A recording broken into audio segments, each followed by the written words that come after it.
isa ni Papa, di pa rin ako nadidikit yung lapida. Kaya nga eh. Sabi, 3 linggo lang eh. Gawa na yung lapida niya. Hanggang ngayon, hindi pa.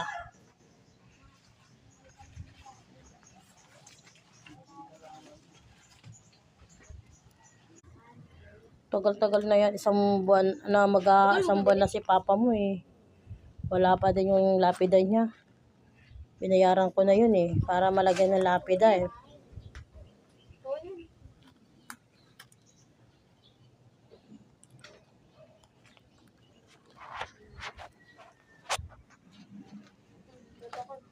Mamamatay yung ilaw. Ay, kandila.